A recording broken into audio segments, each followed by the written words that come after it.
questions are coming so quickly now that I can't type quickly enough to respond. Derek makes a very good comment. He says, were the regulators in Trinidad and Tobago seriously regulating CLF and ensuring that they comply, or were they blinded by size and contribution to GDP in good times? Very good question. I believe in Trinidad they are having a commission of inquiry into the whole collapse. So it'd be useful for us to follow that closely to see what is the outcome from that commission of inquiry. Angela, very good question.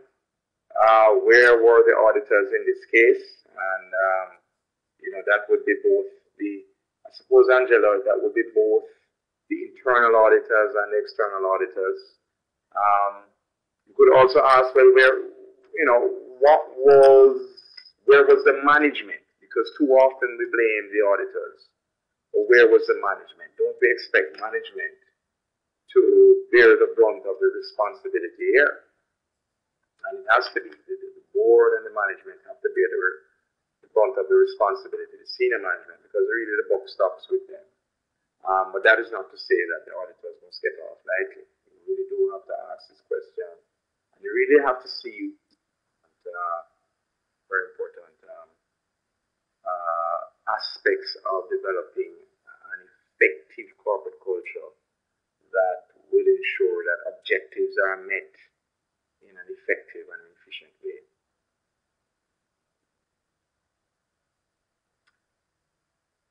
Angela, good point. Basic ratios should have helped with identifying liquidity issues, both internal and external. The regulators in Jamaica, both the BOG and the FSC, they have early warning test ratios that they use, which are published on their websites. The organizations that they regulate know what the benchmarks are for these ratios. So you know that capital is supposed to be X percentage of assets or X percentage of liabilities. They know that liquid assets should be X percentage of total assets, and so on and so on. And those ratios really do help, as Angela points out, in determining when there are problems. It doesn't mean that problems, even when they're identified early, still won't result in an organization failing. But it does help to minimize the possibility of that. And should there be a failure, it also helps to ensure that speedy action is taken. And it improves the chances of there being an orderly exit for an institution that comes under distress. And Jamaica has learned a lot from its experience with the 1990s. And one of the reasons why I chose the CL Financial CLICO journey as a case study was because there are some similarities with what took place with CL Financial and what happened in Jamaica in the 1990s with all financial crisis. Some people have characterized that financial crisis as being a banking crisis that was sparked by huge failures in the life insurance industry. And what happened was that there are a number of life insurance companies which were selling life insurance products which were effectively deposit type and investment type products which were being used to fund long-term assets. So you had an asset-liability mismatch. And I think somebody mentioned that earlier. Was it Dominic? Dominic who might have made that point earlier. That there were some... Yes, Dominic mentioned that with CLICO, they matched their assets. Had they matched their assets and liabilities a bit better, then they might still be around, and that's true. But there are a lot of parallels between what took place with CLICO and what happened in Jamaica in the life insurance and banking industries. The major banks that suffered distress in the 90s, they were all affiliated with large insurance companies that were selling these insurance products that were providing life insurance but had a huge investment component. And the funds being raised through those investment premiums were funding real estate developments, whether it be office buildings or hotels.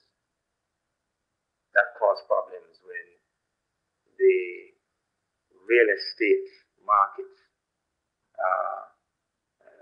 had a bubble which burst in the early part of the 90s. Some of the insurance companies, they took the investment premiums and invested heavily in the stock market. There also was a speculative bubble there which burst. Happily, we know that the stock market has rebounded from that. Though have interest in Jamaica.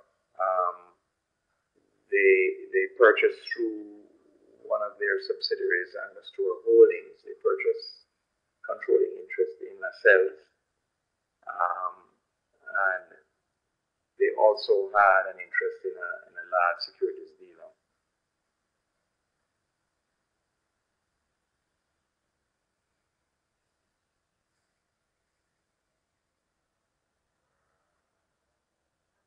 Dominic, you're asking a very good question.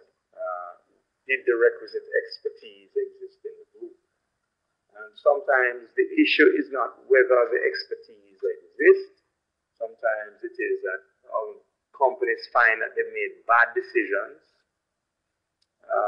The decisions might have been made at a time when they were projecting certain outcomes in terms of economic growth, certain outcomes in terms of key metrics such as inflation, such as stability of different markets, whether it be the money markets or the foreign exchange markets. And so if those assumptions, if those expectations are proved to be wrong, then the decisions that were taken made it like they were bad decisions. And so it's a difficult thing. One entrepreneur who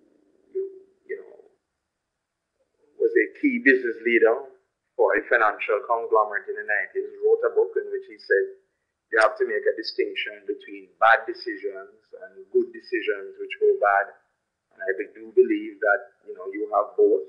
There are bad decisions that are made, and sometimes you do have decisions which at the time appear to be good ones or appear to at least be sound ones, which then eventually go bad because the market turns against you. There's some external shock over which you have no control, and that really undermines your business and undermines your forecasts and your projections.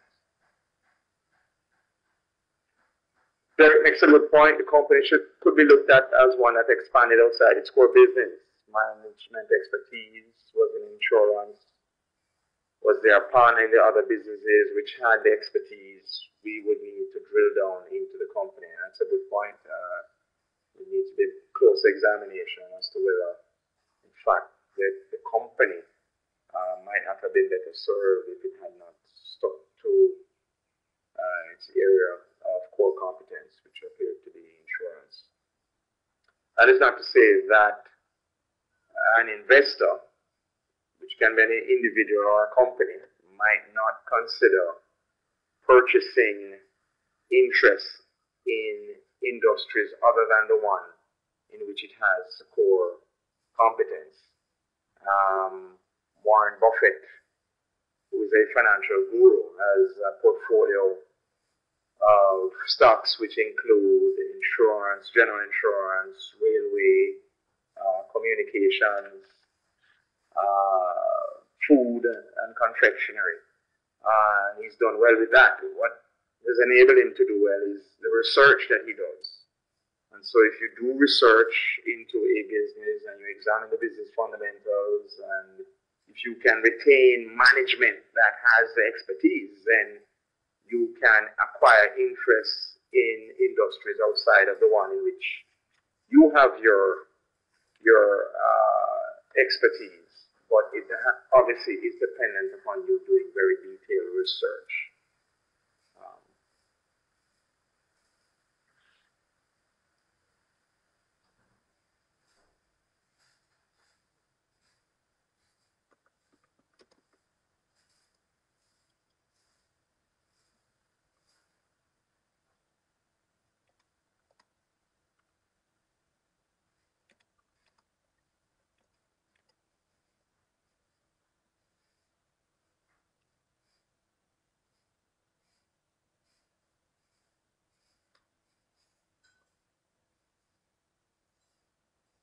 Anybody who is involved in portfolio management, who's worth its salt. I mean, you have investment analysis. We're making recommendations all the time about stocks to buy. It might be a stock in a paint company, but the analyst himself is not, somebody with any experience in the painting business, but they're able to do research on a company and give you a recommendation. So research is the key thing in terms of investment. And so conglomerates,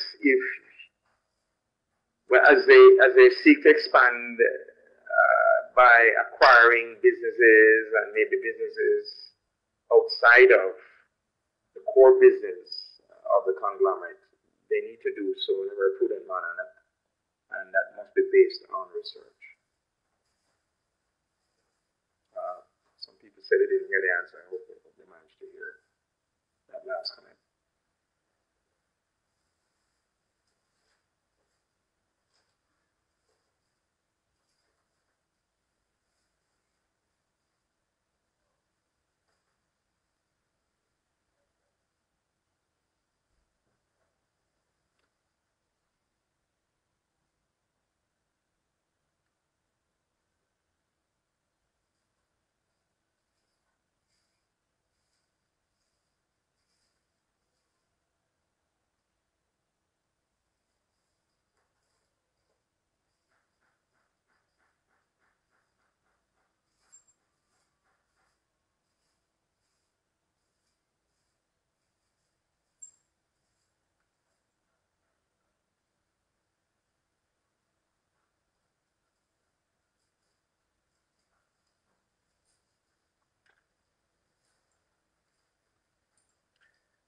Derek asks about,